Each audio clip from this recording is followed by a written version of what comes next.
Only a 12-minute short video. Last 2 decades, the name Lisa has become equivalent to top-tier anime songs and a guarantee for True. quality animes. But unlike the many artists I have introduced so far, her path to success was not easy. She didn't have the internet at her disposal, nor did she have label deals right from the get-go. In this video, I'm gonna introduce you to the story of Lisa, and how she went from I a never broke got a country record label girl either. to the queen of anime songs.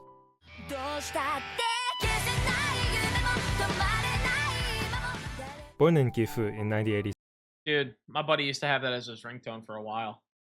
When it first came out, though, obviously. Lisa developed a still. strong affinity towards music as a kid thanks to her mother. When she was in kindergarten, Lisa was sent to a musical school to improve her timidity around people, and that's where she fell in love with singing and dancing. Lisa's passion for performing only grew as time passed, so when she was in 5th grade, she moved to Okinawa to attend the Okinawa Actors School, where she learned to sing professionally. In 2005, Lisa formed her own band called Chucky during high school. Damn, she was in high school in 2005? She old. She old as hell. I'm old as hell, bro. I'm getting old, man. Fuck, I don't want to think about it. The band's activity continued for 3 years after her graduation, where they would go on to perform at live houses across Gifu, while Lisa was part-timing to save up money. In 2008, Lisa decided to break up the band, as the other members only considered it as an interest, instead of a career. Following the disbandment, Lisa realized that the only way to turn her dream into reality was to move to Tokyo. However, her mother, who has been nothing but Dude, that's what I'm saying. I'm about to move to Tokyo. Supportive of her so far, was against the idea. Understandably, they got into a massive fight, which ended with Lisa storming off to Tokyo, with the 1 million yen she saved from part-timing. How much is 1,000,000 yen? Isn't that like 30K? Let's see. How much is 1,000,000 yen? Oh, 6,800 bucks? That's not too bad. Right after she moved to Tokyo, she instantly understood the reason why her mother was against her. Although Lisa was able to form a new band called Love is Same All, even with 1 million yen in her pocket, the expense of living in Tokyo, and the cost of keeping a band afloat with the studios and venues, forced her to always be on the brink of being broke. So for a few years, she had to live in a room without any furniture. She used cardboard boxes as Hey, you gotta get it how you live, man. storage. She cooked rice with a pan because she couldn't afford a rice cooker. Because at least she got her own place in Tokyo and she's pursuing what she loves, brother. That's what we like to see. I never understood this shit, bro. I have friends still talking to me about it today, bro. Like, oh, would you rather, take this amount of money and, not have, the free time, do this, do that, but for like a little bit more money? No. The fuck? I don't give a fuck about money, bro. Like, you can't let money rule you. Okay, I get it. Like, yeah, money has somewhat a little rule over everybody, right? Because lack of money can definitely make your life miserable. It really can. But if you are able to live and make just enough money to do what you love, whatever that is, then who gives a fuck if you don't make enough as the next guy, or you don't make this or whatever? Who gives a fuck? Who cares? As long as you're doing what you want and you're able to pursue what you love, at the end of the day, who gives a fuck? Who cares if people don't think you're making enough money or doing this, doing that? You know what I'm saying? It is what it is. Like, dude, like I had 2 opportunities, right? 2 opportunities before me. I had one, which I took, where it was, I got to, I have a nice schedule, right? Decent pay. Pretty decent pay. Definitely like pretty decent amount above the minimum wage. And I can do what I want. I still can pursue what I want, do what I want, all that stuff. And I get, weekends off, shit that I want to do, right? Or I can take the other job, okay, which is like $1, maybe two, and that's a big fucking maybe if I was even gonna get that too. At least $1, guaranteed dollar more. But I'd fucking get no weekends almost no fucking weekends, hours, dog shit, and I'd have to fucking deal with people I don't like. Fuck that. Why would I take it just for like $1 or 2 extra? Fuck out of here. No, I want my fucking freedom, bro. Fuck that. Oh, this and that. No, fuck you. Okay, I don't care. Fuck, take your fucking money and go fuck yourself. I don't care if you offered me $1,000,000. if I have to live like fucking dog shit and I want to kill myself every day, who the fuck? Fuck you. I'm not taking that shit, bro. Cause oh yeah, say if it even is $1 million, I got all this money. I mean, $1 million, I could probably become financially free because I can like find a way to invest it. But even then, like say if I had to work the job and I like could not become financially free and I just had to work, then what's the point, bro? If I gotta work my weekends, right? And I have no time to do anything, no time for friends, no time for pursuing what I want to do, content wise or like anything. No time to pursue maybe if I wanted to learn a new skill, like I wanted to like go to fucking school to learn some shit. Or like I wanted to pick up welding, learn how to weld, because I kind of do want to do that. Or, fucking learn whatever. Right? And I can't because I don't have the time. What gets the money to me? I can't use it. I can't enjoy my life. Fuck that. Nah, fuck all that. And she hand washed all her clothes because it was the cheapest option. I don't know why I went off on a tyrant about that, but like, dude, I can't stand people that let money like rule them. Like, don't get me wrong, I love money. Money's a big motivator, obviously. Money is probably one of the biggest motivators for everybody. But shit would be the number one motivator is freedom. And it's pretty much what Asmongold was saying. I remember he was, people were talking about why don't you do this and just, cash out and make a fuck ton of money. If you could make, this much money taking this deal or that deal or whatever. He's like, bro, what's that money gonna do for me? It ain't gonna do shit. What because it's gonna put more restrictions on me. It's gonna do this. It's gonna like, I have freedom. I make enough money to do what I want to do. I make enough money to do what I want to do, and that's it. As long as you make enough money to do what you want to do, who gives a fuck, bro? Who cares? 3 months after Lisa moved to Tokyo, she finally made up with her mother. Oh. And the first thing her mother did after visiting her place was to buy her a bed, and occasionally send her boxes of vegetables from the countryside. Still, her life during that period was incredibly hard. She had to juggle 3 different part-time jobs a day, while carving out time to practice with a band and perform at live houses. And with Love is Same while struggling to establish themselves even as an indie band, Lisa started attending all kinds of auditions just to find a gateway into the industry. This relentless lifestyle continued for almost 2 years, until finally, her endeavor materialized in the most unexpected way. At that time, an original anime that features a fictional band was under production, and Lisa was able to book the singing part of one of the lead vocals. The anime is called Angel Beats. Angel Beats. Angel Beats. I thought it was, but I didn't know for 100%. Instantly became one of the most popular animes of 2010. And since its feature songs are a vital part of the story, the fictional band Girls Dead Monster also became popular among the fans. So soon after the anime ended, it was announced that Girls Dead Monster would be touring Japan from August to December. While this is the big break Lisa has been working so hard for, it also presented one of the biggest dilemmas of her life. By choosing to participate in the tour, Lisa won't be able to continue her role as the lead. See, I didn't really know about her until, I obviously heard her before from, other shit. But Demon Slayer was, the big one that I was like, vocal of Love is Lisa. Same. That's even though the band never found its footing, it was playlist. The members who fought alongside Lisa during those tough times that allowed her to land this breakout gig. But when she brought up this problem, they told her that she should do it, and this is the exact reason why she came to Tokyo in the first place. With their encouragement, Lisa was able to focus on Girls Dead Monster without distractions or guilt. The tour was a massive success, and Lisa was getting more attention than she ever had. But somewhere deep in her, she was afraid that this wouldn't last. The popularity she and Girls Dead Monster have was largely due to the success of Angel Beats. But once the tour ends, will she go back to being a nobody? Will anyone care when she makes her solo debut? With all this uneasiness brewing in her mind, on April 20, 2011, Lisa made her official solo debut with a mini-album, Letters to You. Contrary to her doubts, the album was well received among the fans she has established through the Girls Dead Monster tour, so she can finally take a moment to celebrate. Later that year, she released her first single, Oath Sign, for the popular anime Fate Zero. Fuck yeah, dude! The song went as high as number 5 on the Oricon Weekly chart, and also set the tone for her journey Bro, of nothing goes hand in hand like Lisa and fucking Ufotable, baby. Oh my becoming the god. queen of anime songs. After a strong start to her solo career in 2011, Lisa wasted no time in releasing her first full album, Lover's Smile, in the following year, which was able to reach number 5 on the Billboard Japan Top Albums.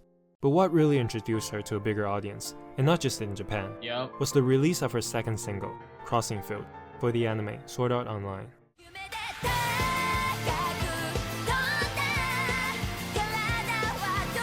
This one's so Sword Art fucking Online good. became a phenomenon in 2012, and played a huge role See, the thing is, I didn't watch anime back in 2012, but dude, in bringing so anime good. to a global audience.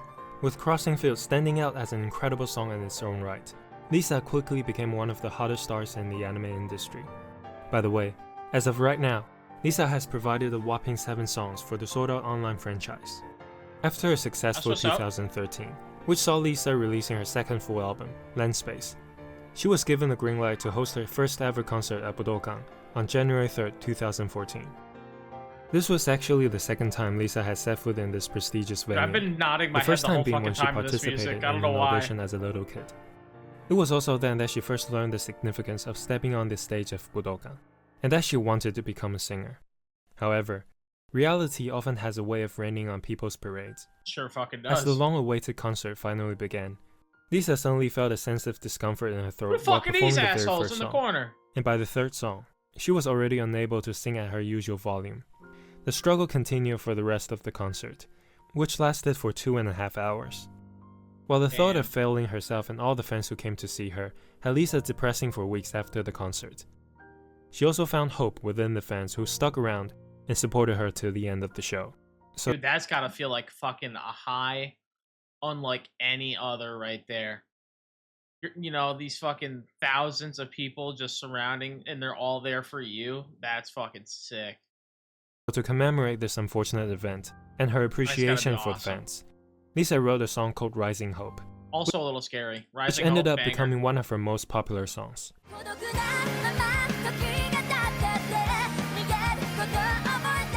Rising Hope is the theme song of another popular anime called The Irregular at Magic High School. You're Not damn only right did it it reach is. number 4 on the Oricon Weekly chart, which is at that time her highest ever, but it also brought Lisa her first TV performance on the music station. With this achievement, Lisa became undeniably the face of anime songs. And as her popularity reaches unprecedented heights for an anime singer, Lisa announced her second trip to Budokan, almost exactly a year after the disastrous debut concert. But this time, she is hosting the concert for 2 straight days and has more than twice as many of the fans attending. The revenge that's gotta be Budokan awesome, concerts were a man. massive success. And for the next few years, Lisa continued releasing singles and albums tirelessly while hosting concerts on a bigger and bigger scale. However, during those years, even though she was still releasing anime songs, only Adamas from Sword Art Online Season 3 was able to reach the success she enjoyed with Crossing Field and Rising Hope.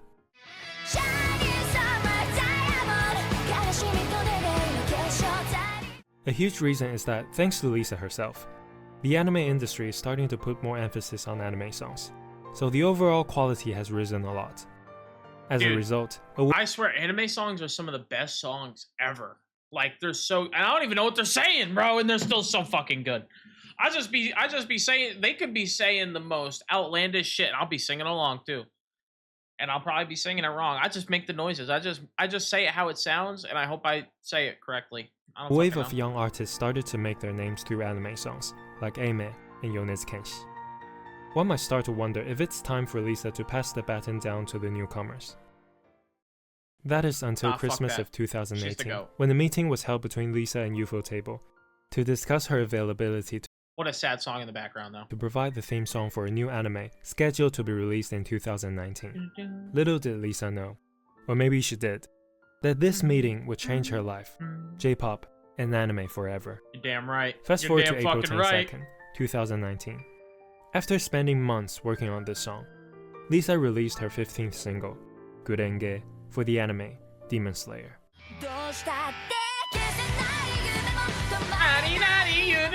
Demon Slayer instantly Fuck became yeah! a worldwide phenomenon and brought the popularity of anime to Bro, Demon Slayer gets so much hate too. Like, yes, we know obviously the anime like is better than the manga, right?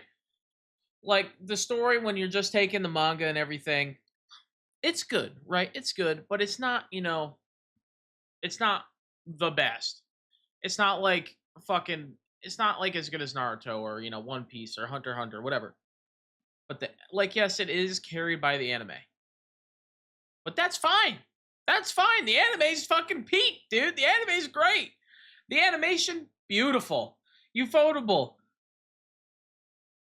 Oh, so good. Kiss him. Mwah. Unparalleled heights. The opening, Gurenge, which embodies the spirit of the show so perfectly, also became the biggest anime song hit ever.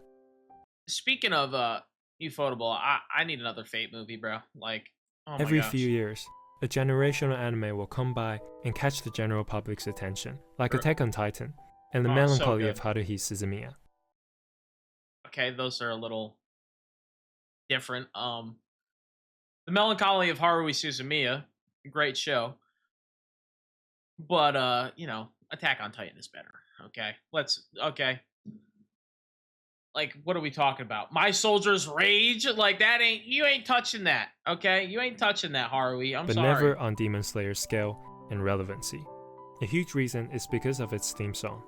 Since the anime exploded in popularity, Gurenge has been one of the most played songs in Japan, subsequently becoming part of non-anime fans' daily lives. Ooh. Furthermore, on December 7th, Lisa performed Gurenge on the first take.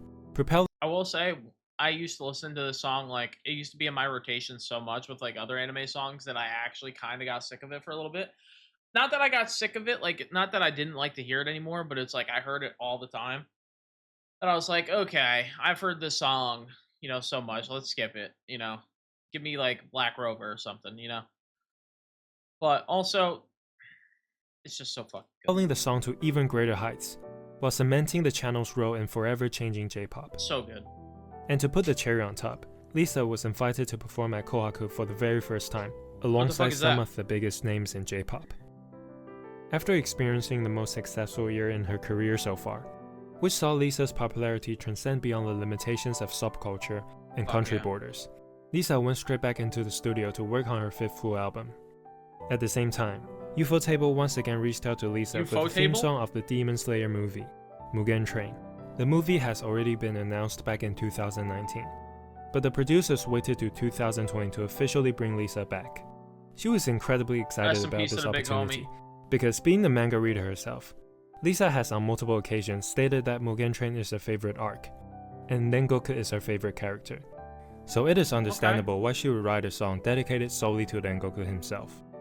As the hype around Mugen Train builds higher and higher, on October 14th, Lisa released her 17th single, Homura, alongside her fifth full album, Leo 9.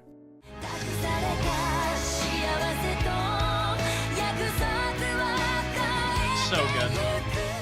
Together, they occupied the #1 spot on both Oricon's single and album charts simultaneously, while topping a total of 7 different categories, a record no one has ever done before.